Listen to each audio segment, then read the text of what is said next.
कांग्रेस अध्यक्ष सोनिया गांधी से ईडी की पूछताछ के विरोध में देश भर में कांग्रेस प्रदर्शन कर रही है। वहीं छत्तीसगढ़ में भी कांग्रेसी प्रदेश स्तरीय प्रदर्शन कर रहे हैं, जिसके तहत कांग्रेसियों ने ईडी ऑफिस का घेराव किया और विरोध जताया, जिसमें सीएम भूपेश बघेल समेत कई मंत्री और विधायक भी शामिल हुए। वहीं पीसीसी चीफ मोहन मरकाम भी मौजूद रहे। बिजली कटौती के विरोध में भाजयुमो कार्यकर्ताओं ने कलेक्ट्रेट का घेराव किया और जमकर नारेबाजी की। वहीं कलेक्ट्रेट के अंदर जा रहे प्रदर्शनकारियों को पुलिस ने रोक लिया, जिसके बाद सभी कार्यकर्ता गेट के बाहर ही धरने पर बैठ गए। धमतरी में भाजयुमो ने कोलियारी में चक्का जाम कर दिया, साथ ही जमकर नारेबाजी भी की। भाजयुमो कार्यकर्ताओं ने कोलियारी खरिंगा मार्ग को मरम्मत करने की मांग की है। वहीं प्रशासन की समझाइश के बाद भाजयुमो कार्यकर्ताओं ने प्रदर्शन को खत्म कर दिया। कवर्धा के कई गांव के ग्रामीणों ने पट्टा की जमीन पर खेती करने से रोकने पर विरोध प्रदर्शन किया। साथ ही कलेक्टर कार्यालय पहुंचकर वन विकास निगम की कार्रवाई को गलत बताया। साथ ही जमीन पर फिर से खेती करने की अनुमति देने की मांग की है। इस पर अधिकारियों ने जांच का आश्वासन दिया है। पूर्व मुख्यमंत्री डॉक्टर रमन सिंह ने प्रदेश सरकार पर तीखा बयान दिया। उन्होंने कहा है कि एक मंत्री ने अपना इस्तीफा दे दिया है, बाकी मंत्री और लोग भी असंतुष्ट हैं। धीरे धीरे सरकार का वही हश्र होगा जो महाराष्ट्र में हुआ। एक विकेट तो गिर गया है, एक ने तो अपना इस्तीफा दे दिया है। अब भागम भाग की बेला है और बाकी मंत्री बाकी लोग भी असंतुष्ट हैं, तो धीरे धीरे सरकार की वही हश्र होगा जो महाराष्ट्र में हुआ।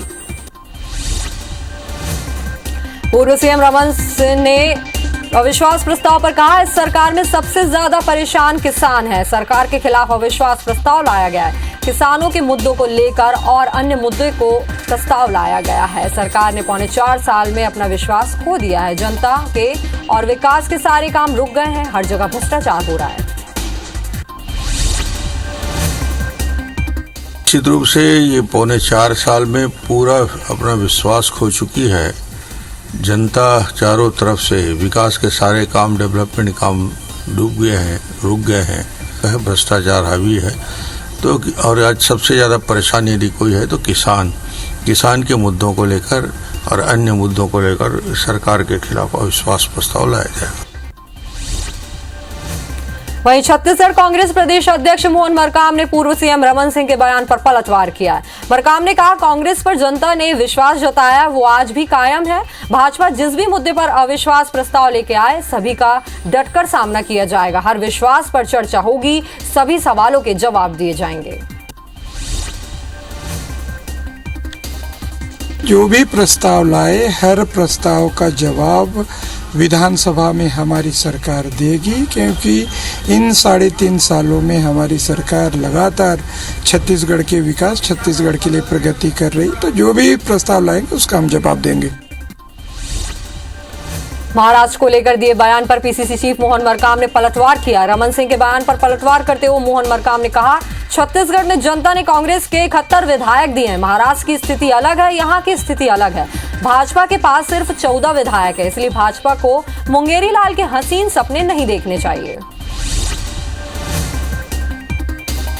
महाराष्ट्र की स्थितियां अलग थी, यहाँ की स्थितियां अलग है। यहाँ मात्र 14 सीटें भारतीय जनता पार्टी है। किस मुंह से देख रही है कि सपने, तो हम महाराष्ट्र की तरह सरकार बनाएंगे। छत्तीसगढ़ विधानसभा की कार्रवाई 4 बजे तक के लिए स्थगित कर दी गई है। वहीं पूर्व सीएम रमन सिंह ने सदन में खाद का मुद्दा उठाया। वहीं खाद के मामले में लाए गए स्थगन प्रस्ताव पर चर्चा की गई। इस पर पूर्व सीएम ने कहा कि बिना रकबा बढ़े डिमांड बढ़ रही है। खाद का पर्याप्त स्टॉक है, उसे सोसाइटी में होना चाहिए, न कि व्यापारी के पास।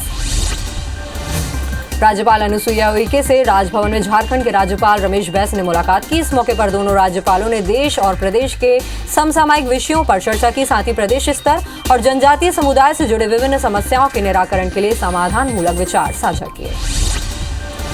ईडी के खिलाफ प्रदर्शन के दौरान सीएम भूपेश बघेल ने कहा कि राजीव गांधी ने अटल बिहारी का इलाज करवाया। आज सोनिया गांधी को ईडी बुला रही है। बीजेपी की सरकार बदलने की भावना रखती है। ईडी ने 2015 में नेशनल हेराल्ड केस बंद किया था। देश जानना चाहता है कि आखिर ईडी पूछती क्या है। सीएम भूपेश बघेल ने कहा कि ईडी की पूछताछ के दौरान केंद्र सरकार को कैमरा लगवाना चाहिए, ताकि ईडी पूछताछ की कार्रवाई सीधे जनता को दिखे।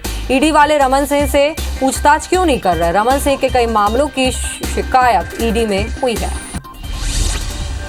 ईडी की पूछताछ के विरोध में शामिल मंत्री अमरजीत भगत ने कहा कि मोदी कोई भी कार्रवाई करे कांग्रेस झुकेगी नहीं। प्रदर्शन में शामिल पीसीसी चीफ मोहन मरकाम ने कहा कि मुद्दों से भटकाने केंद्र ईडी को सामने लाती है, जरूरत पड़ी तो धरना के लिए फिर दिल्ली जाएंगे। बेमेतरा के बेहरसरी गांव के मिडिल स्कूल में अचानक 7 बच्चे प्रार्थना करते समय बेहोश हो गए, जिन्हें छिरहा प्राथमिक स्वास्थ्य केंद्र में भर्ती कराया गया, जिसमें से 4 बच्चों को जिला अस्पताल रेफर किया गया, जहां जिला शिक्षा अधिकारी अरविंद मिश्रा पहुंचे और बच्चों के स्वास्थ्य की जानकारी ली। छत्तीसगढ़ में हुए पोस्ट ऑफिस घोटाले के मास्टरमाइंड आकांक्षा पांडे को सुप्रीम कोर्ट ने नोटिस जारी किया है। साथ ही 21 दिन तक लगातार थाने में उपस्थित होने के लिए आदेश दिए हैं। बता दें कि 13 महीने से फरार आकांक्षा पांडे पर पुलिस ने 20,000 रुपए का इनाम घोषित किया है। 5 जुलाई 2021 को सरस्वती नगर थाने में 20 करोड़ की धोखाधड़ी की शिकायत के बाद एफआईआर दर्ज की गई थी। छत्तीसगढ़ हाईकोर्ट का बुधवार को मानवीय चेहरा देखने को मिला, जहां पिता की मौत पर दाह संस्कार में शामिल होने को लेकर जेल में बंद कैदी की याचिका पर जस्टिस रजनी दुबे ने दोबारा कोर्ट लगाया और सुनवाई की।